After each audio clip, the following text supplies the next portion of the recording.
Olá, amados, bem-vindo novamente ao nosso canal Vinho Novo em Olhos Novos. É um prazer ter vocês aqui novamente. E o vídeo de hoje tem o tema de Salomão, o filho amado. Por que Salomão, o filho amado?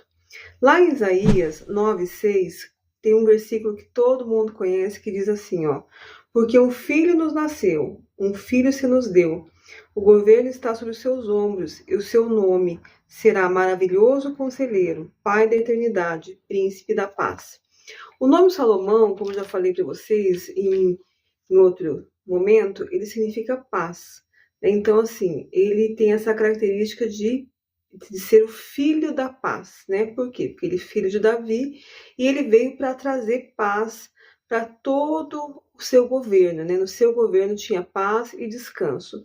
E uma das características de Salomão, né? Eu coloquei aqui 8 características, né? Porque 8 é a plenitude, né? Como é a bem-aventurança, é a plenitude, é uma herança completa. E Salomão, ele conseguiu ter como herança o reino eterno, né? Como Jesus, ele também tem como herança o reino eterno. Como diz lá em 2 Samuel 7, 12 a 13, como promessa, estabeleceu o seu reino, Deus estabeleceu um reino para ele eterno. Tá? Então, estou apontando para Jesus. E para a gente também, porque pois nós somos sacerdotes e reis. Somos reis e sacerdotes diante de Deus. E Deus tem como garantia para nós, né? Como promessa, esse reino eterno. Outra característica de Salomão é que ele tinha paz com seus inimigos, né? E isso trazendo a Jesus, então fala do príncipe da paz, né? E isso está lá em 1 Reis 5:1, que ele tinha paz com todos os seus inimigos. E também que ele entrou num descanso, né? Que é também uma promessa de descanso. Outra característica de Salomão, que se remete também a Jesus e como promessa também a nós como filhos, é a sabedoria, né? Então, Salomão ele escreveu 3.000 provérbios, 1.005 cânticos, mas ele falava sobre botânica e tinha sabedoria para qualquer questão que trazia, né? Como está descrito todo lá em 1 Reis 4, e também a promessa que Deus fala para ele em 1 Reis 3, 12 e 13, tá? Esses versículos também eles são falados novamente lá em Crônicas, tá bom? Mas isso no primeiro livro ali está dizendo sobre todos esses atributos de Salomão, que também mostra a figura de Cristo, que também tem como promessa sobre nossas vidas como filhos, tá? Filhos que venceram todos os seus inimigos, que estão livres de toda iniquidade, todo pecado e transgressão. Estamos aqui lutando ainda contra os nossos inimigos, mas aponta para uma promessa, né? A promessa do filho amado, a promessa de Salomão, de paz com os nossos inimigos.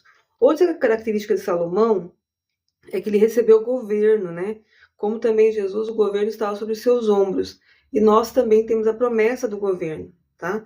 Então ele recebeu o governo e o domínio, como diz lá em 1 Reis 4, ele dominava por toda aquela região e ainda tinha o domínio, o governo que tinha em Reis 4, caracteriza assim, fala sobre a organização do reino. Então ele tinha um governo, ele tinha na sua mão a capacidade de estabelecer ordem, né? Como que era feito para ser mantido o reino, e depois também toda a ordem que ele estabeleceu para a construção do templo.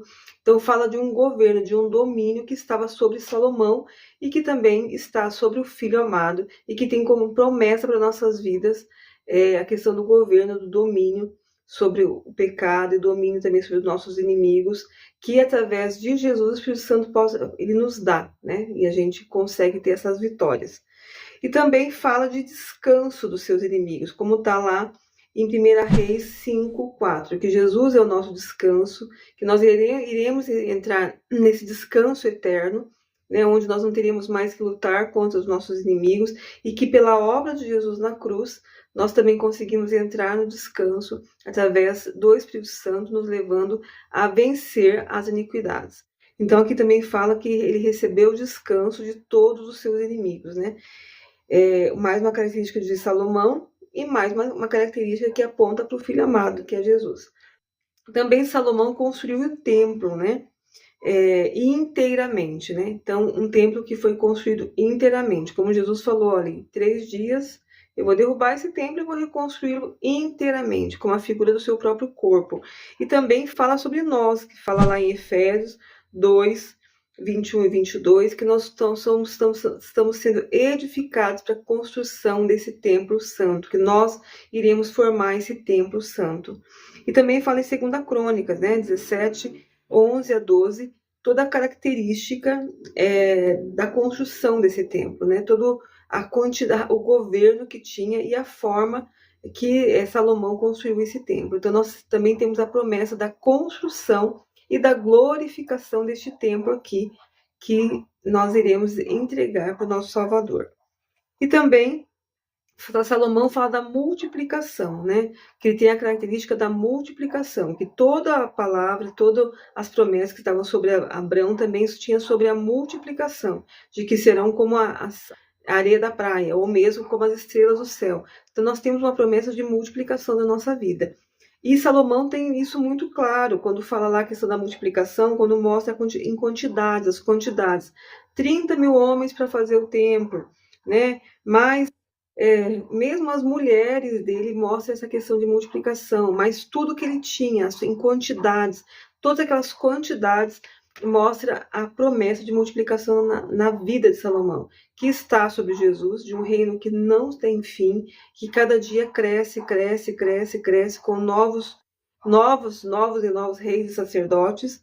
E também sobre Jesus estava isso, né? Que ele nasceu em Efrata, que significa frutificação, né? E que também fala a parábola da figueira, que nós temos a obrigação de frutificar, que se não frutificar, a gente será lançada no fogo, né? Lançado no fogo.